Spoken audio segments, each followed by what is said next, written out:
Hello guys, आज हम शुरू करने वाले हैं Nazism and the rise of Hitler का आखिरी पार्ट नंबर 3। और हम यहाँ पे देखने वाले कई सारे इम्पोर्टेंट टॉपिक्स कि आज हम देखेंगे कि नासिज्म आखिर होता क्या है, और इसके साथ हम ये भी देखेंगे कि the night of broken glass, जिसकी वजह से काफ़ी ज़्यादा हिंसा बढ़ गई थी जर्मनी में। उसके बाद हम उसके डिफरेंट स्टेजेस को कवर करने वाले हैं, नासिज्म कैसे स्प्रेड हुआ था।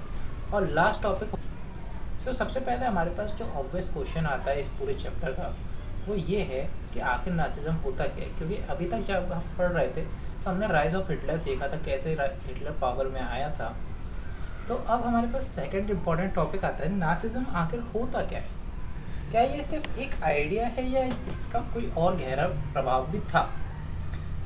ये जो नासिज्म था, ये एक आइडियोलॉजी थी हिटलर की, जिसके अकॉर्डिंग वो जो नॉर्मेटिक आर्यंस थे, जिनके पास ब्लॉन्ड हेयर होते थे और ब्लू आइज होती थी, उन्हें हमेशा टॉप ऑफ सोसाइटी देखा जाता था। और जो लोएस्ट पोजीशन होती थी सोसाइटी में, वो होती थी जूइश, जिप्सीज और हैंडीकैप्ड पीपल्स की। वो जो चार्ल्स डार्विन का आइडिया था सर्वाइवल ऑफ द फिटेस्ट का, उसे एक बहुत ही अलग तरीके से देखा जा रहा था। यहाँ पे ये कब माना जा रहा था कि नॉर्मेटिक आर्यंस को जूइश, जिप्सीज और हैंडीकैप्ड पीपल को मार देना चाहिए, जिससे उनके सर्वाइवल के चांसेस बढ़ जाएं। अब हम देखते हैं कि ये जो नासिज्म का आइडिया था वो किस चीज़ पे टिका हुआ था।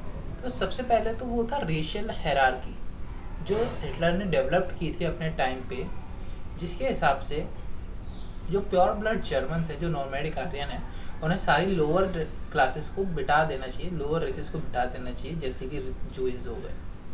और जो दूसरा उनका पिलर था वो था द लिविंग स्पेस।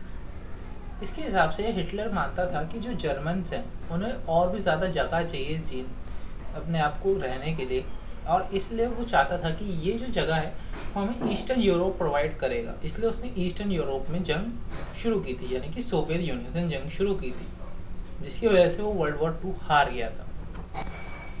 अब हम देखते हैं कि नासिज्म आखिर में स्प्रेड कैसे हो रहा था पूरी कंट्री में या पूरे दिन में जहाँ पे हिटलर रूल कर रहा था। तो सबसे पहले तो हिटलर अपनी पॉलिसीज़ के थ्रू बहुत ही चालाकी से कई सारे न्यू लॉज लाता है और बहुत अच्छा कंट्रोल ग्रेस्प कर लेता है पूरे एम्पायर पे। इन अकॉर्डिंग टू न्यू लॉज, जो नए लॉज उन्होंने बनाए थे, उसके हिसाब से जो प्योर ब्लड जर्मन स्टूडेंट्स थे उन्हें अलाउ नहीं किया जाता था कि वो बैठें या खेलें जूइस के साथ। सारे के सारे जूइस, जिप्सीज और हैंडीकैप्ड स्टूडेंट को पहले वहाँ से अलग कर दिया जाता था, और उसके बाद और इसे एक क्लीनिंग ऑफ द स्कूल्स कहा जाता था कि हम स्कूल को साफ कर रहे हैं। उसके बाद बुक्स को बहुत क्लेवर तरीके से नासिज्म आइडियोलॉजी के हिसाब से ढाला गया, किताबों को दोबारा से रीप्रिंट करा गया। और उसके बाद जो मैथ्स की बुक थी उसमें भी जीएस के लिए स्टीरियोटाइप आइडियाज प्रोवाइड किए गए थे। और उसने एक ऐसा सिस्टम अवॉल्व कर दिया था कि जिसमें जो बच्चा है वो पैदा होते ही नासिज्म के आइडिया को ही फॉलो करेगा, through books, through sports, through entertainment, सब नासिज्म आइडियोलॉजी के इर्द गिर्द ही घूम रहा था। अब हम देखते हैं कि वुमेन्स का इस नई सोसाइटी में क्या रोल था। तो हिटलर जो था वो औरतों पे काफ़ी ज़्यादा ध्यान देता था, क्योंकि उसके हिसाब से यही एक ऐसा तरीका है, वुमेन्स ही वो सोर्स है जिसकी वजह से वो न्यू जर्मन सोसाइटी बना पाएगा, और यही हमारी रेस की प्योरिटी को बचा के रख सकती थी। और उन्हें वुमेन्स को यही सिखाया जाता था कि कैसे तुम्हें एक अच्छी माँ बनना है, और सिर्फ प्योर ब्लड जर्मन सिटीजन्स को ही तुम्हें रियर करना है, मतलब परवरिश करनी है। और इसके लिए उन्होंने ऑनर करना शुरू कर दिया था सारी वुमेन्स को। जैसे जो वुमेन, अब चिल्ड्रंस को पैदा करना एक कंपटीशन हो गया था। जैसे कि अगर जो 4 चिल्ड्रंस की माँ है उसे एक ब्राउन क्रॉस दिया जाता था, जिसके पास 6 चिल्ड्रन है उन्हें सिल्वर, और जो 8 चिल्ड्रन है उनको एक गोल्ड क्रॉस दिया जाता था।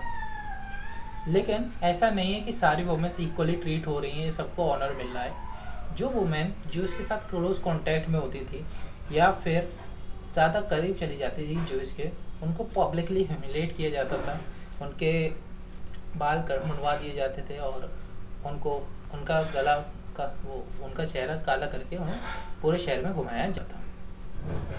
अब हम देखते हैं ना नाइट ऑफ ब्रोकन ग्लास, क्योंकि ये एक इम्पॉर्टेंट इवेंट बन जाता है क्योंकि इसमें एक रूमर उठाया गया था हिटलर गवर्नमेंट के द्वारा कि जो जूस हैं अब वो जर्मन और गवर्नमेंट के ऑफिशियल्स को मार रहे हैं, और इससे जो नासिज्म आइडिया से प्रभावित लोग थे उनके अंदर पहले जो गुस्सा हो रहा था वो 3 गुना हो गया था, और इसलिए उसने जूस के खिलाफ हथियार उठाने शुरू कर दिए थे। और इसी नाइट को हम कहते हैं the night of broken glass.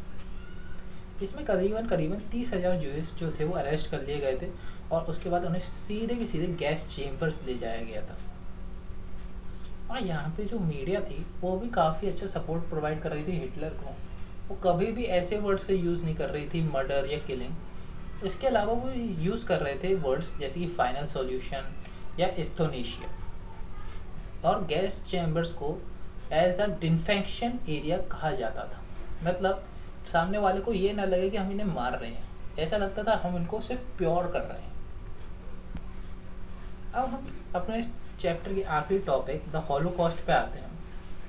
Holocaust memories हैं उन सब विक्टिम्स की जो कि नाजी टॉर्चर के शिकार हुए थे। इसमें सबसे बुरी बात यह थी कि 11 मिलियन जूस को प्लान करके मारा गया था, और प्लान भी वो एजुकेटेड लोग कर रहे थे जिनके ऊपर पूरा दामोदार था कि वो अपने देश को आगे बढ़ाएंगे।